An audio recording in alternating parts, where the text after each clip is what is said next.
You will hear a conversation between an international student and the accommodation department. You have 30 seconds to look at questions 1 to 3.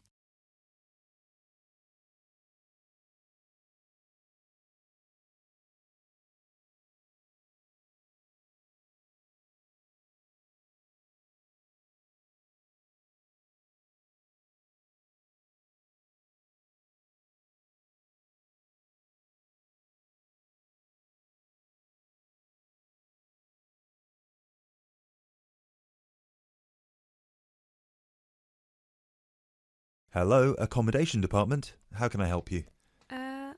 Do you look after accommodation for international students? Yes, we look after accommodation for all the students.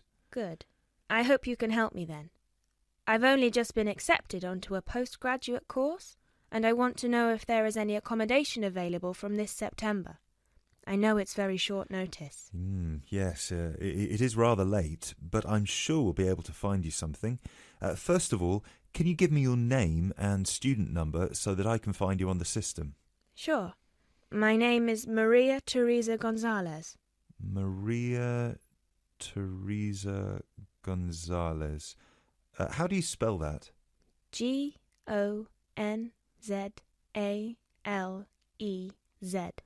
Thank you. Got it. And your student number, please? SHU 300715PG.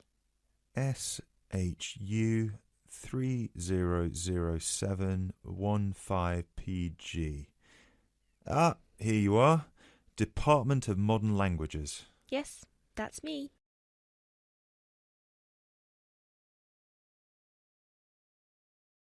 You now have 30 seconds to look at questions 4 to 10.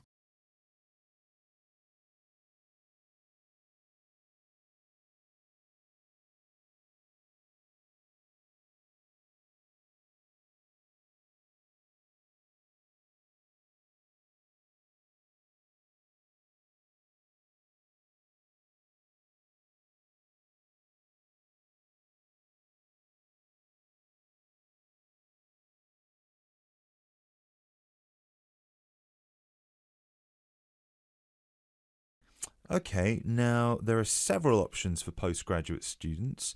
Firstly, there is the Trigon. This is a new block near to the station and not far from the main campus.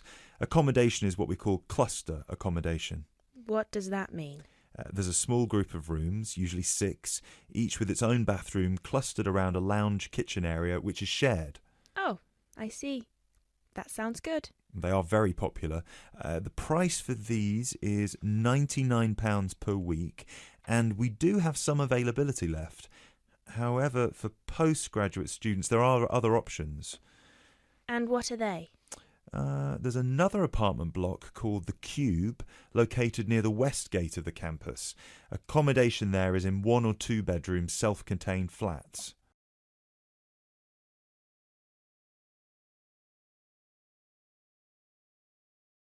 So, the cube is self-contained? How does that work? Well, basically, they're just like ordinary apartments. Each apartment has 1 or 2 study bedrooms with ensuite bathroom, a lounge and a kitchen. And what is the price of those? For the 1 bedroom, it is £180 per week, and for the 2 bedroom, it is £110 per week for each person. And can I choose who I share with? If you have a friend and you would like to share with them, of course, we can reserve a 2-bedroom apartment for you both. Otherwise, you just have to share with whoever else is there. Obviously, it will be another woman. I will have to think about this.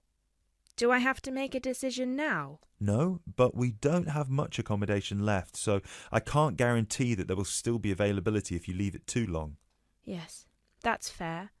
I have a friend in the management department who might like to share. I will speak with her and get back to you this afternoon. Okay, fine. Do let us know as soon as you can. I will do. Thanks for all your help. My pleasure. Bye. Bye.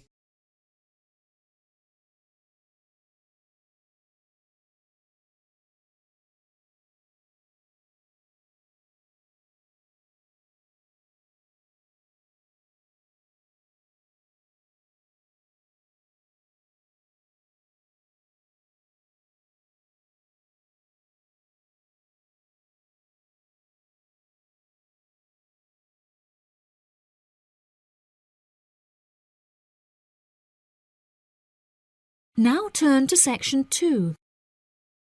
Section 2. You will hear part of a talk about an Australian wild zoo given by a tour guide. First, you have some time to look at questions 11 to 15.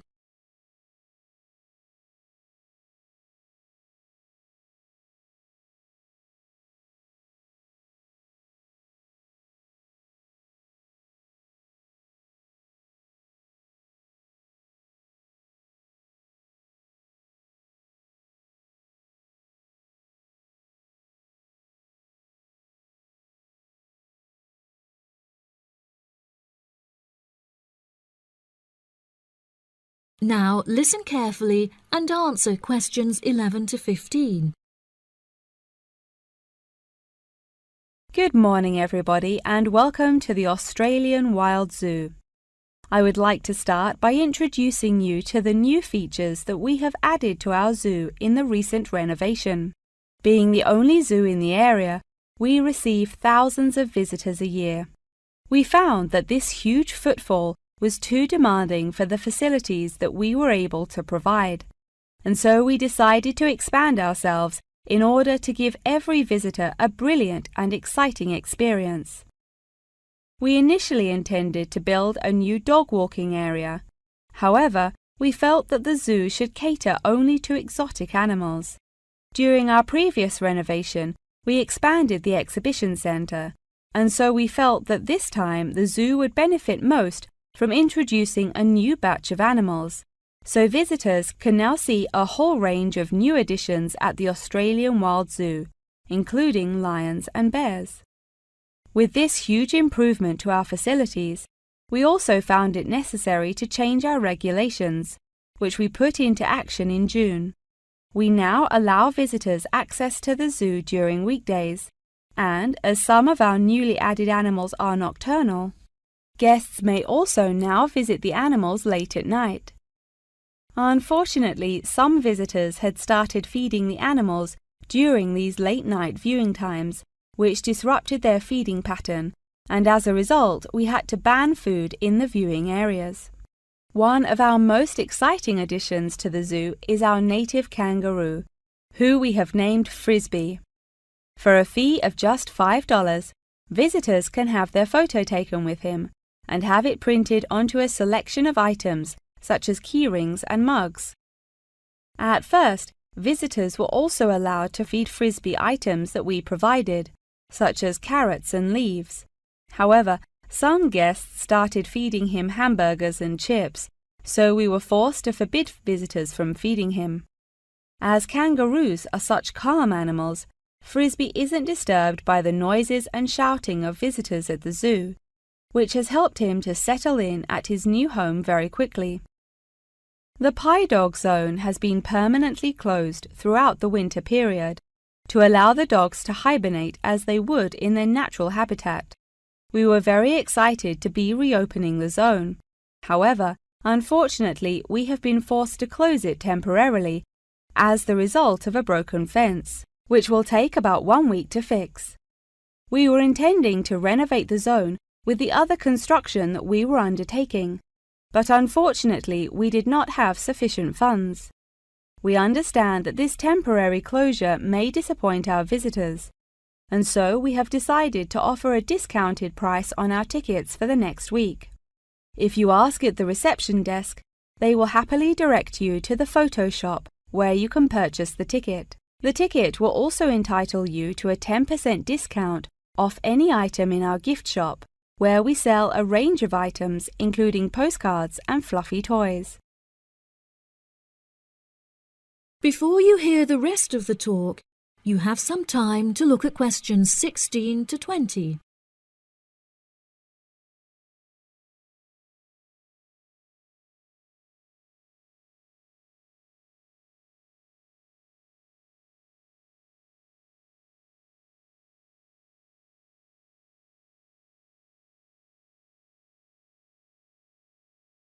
Now listen and answer questions 16 to 20.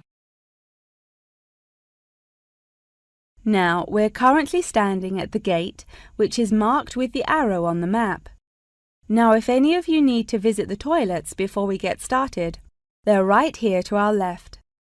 Out to the east, just across the grass, there is the bird hide, where we have over 100 species of birds for you to watch. We even have an interactive zone where you can feed them with seed and take photographs with our parrots. What a great souvenir to remember your trip! And up the path to the north, if you look in front of you now, there is the pie dog zone.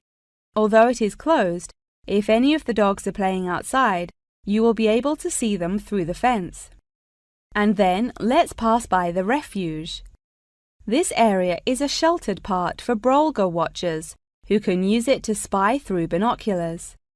And after that, I suggest that you all visit the rest area for some cold drinks and snacks, as it is very hot outside. It is just at the northwest corner of the zoo. After that, you could cut across the path to the large rectangular hut, where you will be able to see our new edition of fierce lions. The mother has just had cubs, so it is really quite a rare thing to see. And around to the west, for those of you who want to visit Frisbee, our native kangaroo, he is in the circular-shaped hut just up the path to the left. Don't forget to have your photo taken with him. Now, as I mentioned before, you can purchase your discounted tickets at the photo shop, and this is also where you will come to collect any photos you have had taken at the zoo during your visit. The photo shop is located at the southwest corner of the zoo. Okay, ladies and gentlemen, enjoy your visit. That is the end of section 2. You now have half a minute to check your answers.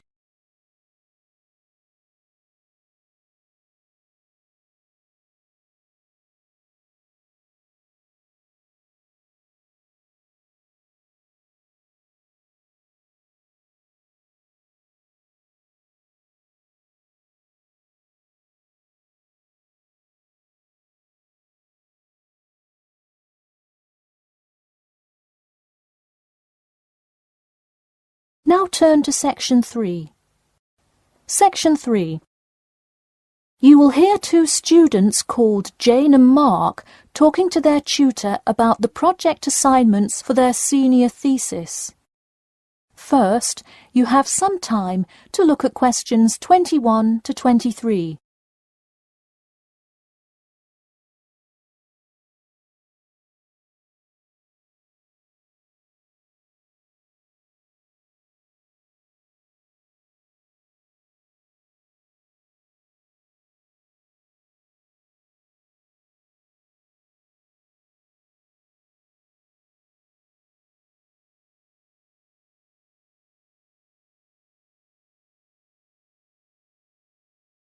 Now listen carefully and answer questions 21 to 23.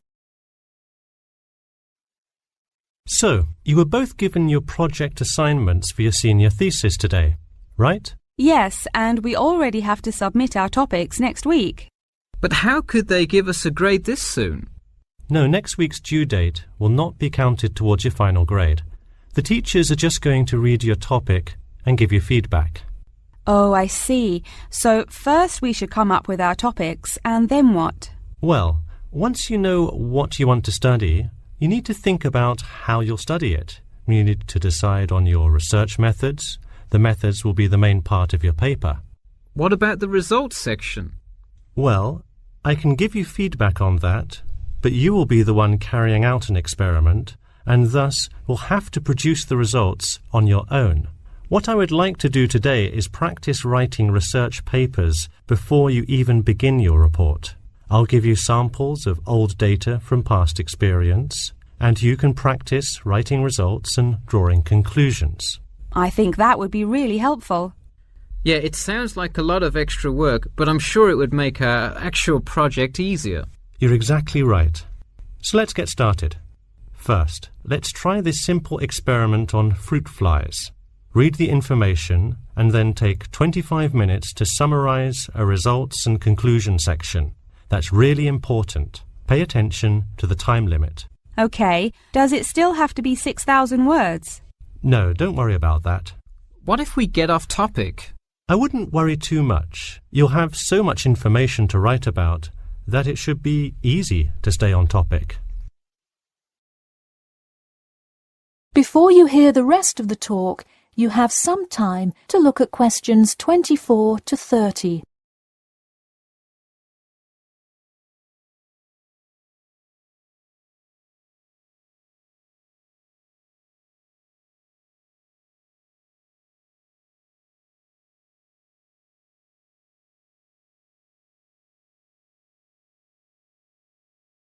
Now listen carefully and answer questions 24 to 30. But what about other sources? Well, for this assignment, you can use the one from your textbook. In your actual paper, you should find old experiments that support your topic. So do we need to find different types of sources? For instance, should I be conducting lots of interviews to use in my paper? No, there's no need to conduct lots of interviews or anything like that. OK, I'm ready to get started. I'm still a little confused, though, on how we should format our paper. Don't worry about it for now, but on your final paper, make sure to pay attention to the format. It should follow the guidelines exactly. Oh man, I'm starting to understand why they give us all semester to do this. Are there any other small details like that we should know about? Not a whole lot. Make sure you provide 2 copies. One for your teacher, of course, but one for yourself as well. And of course, you know the due date, right? It's April the 11th, right? What? No, it's May 11th, right? Yes. The due date is May 11. Write it down.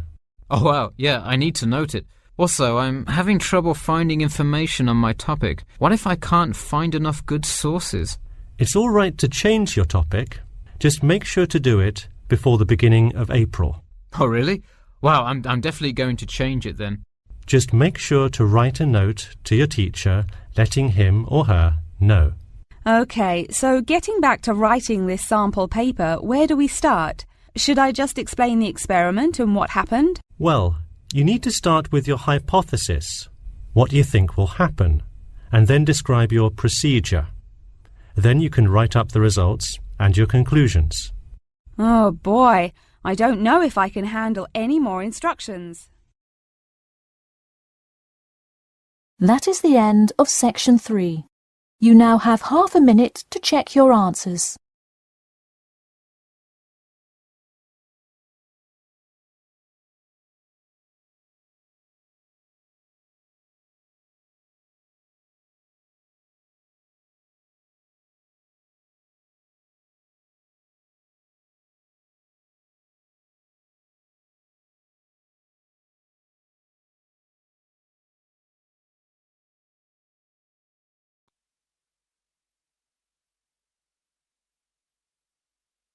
Section 4. You will hear part of a lecture about balloons and airships. First, you have some time to look at questions 31 to 40.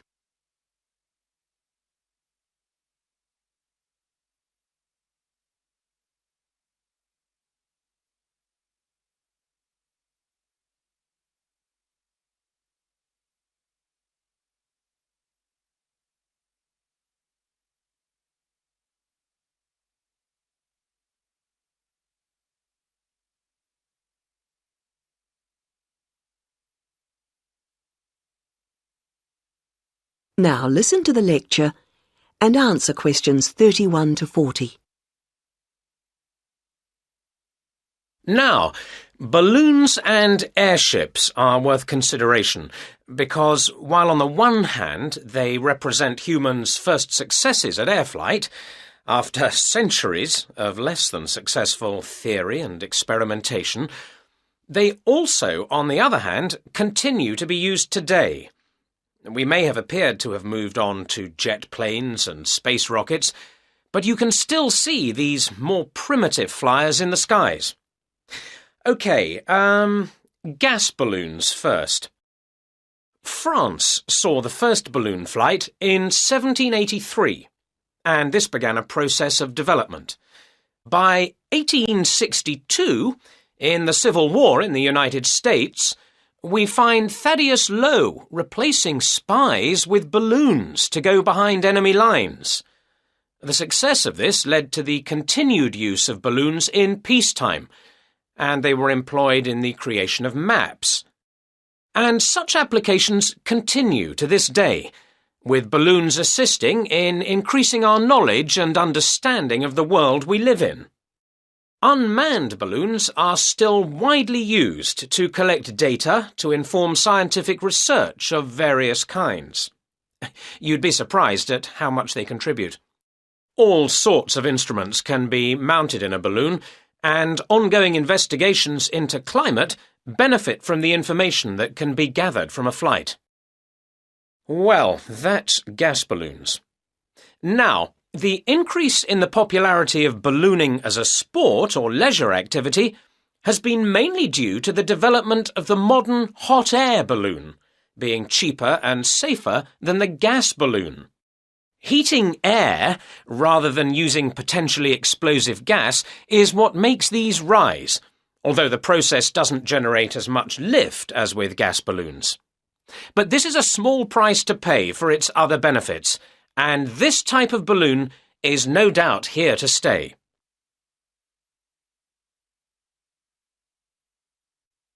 Airships are also fairly old in their origins. The idea for a balloon that could be powered and steered was first published in France in 1784, although 1852 was the date of the first successful airship flight. The first airships, like the first aircraft, didn't provide any weather protection for their crew, so it must have been rather uncomfortable up there. But designs continued to develop in sophistication. It was realised that the ships would drift about if they weren't strengthened, and that to work effectively, they would have to have a framework. Once designs started incorporating this, flights became longer and more reliable. Airships were deployed for various uses in the First World War, and once peace returned, designers began to turn their attention to ambitious plans for regular intercontinental flights. However, in the 1930s, this program more or less came to an end. For one thing, the speed and popularity of airliners meant that the airship appeared superseded. They just couldn't compete. And as if that weren't enough in itself, another factor in the decline of the airship was an alarming number of crashes, and this, of course, put people off. Nevertheless, several countries have continued to build smaller airships for various uses, such as naval observation or publicity purposes. In fact, their popularity seems set for a slight revival, and in the past few years there has been renewed attention paid to the possibility of using them to transport cargo. Who knows? Maybe the 21st century will be the age of the airship. Now, if you look at your handouts, you'll see that I've included some information. That is the end of section 4. You now have half a minute to check your answers.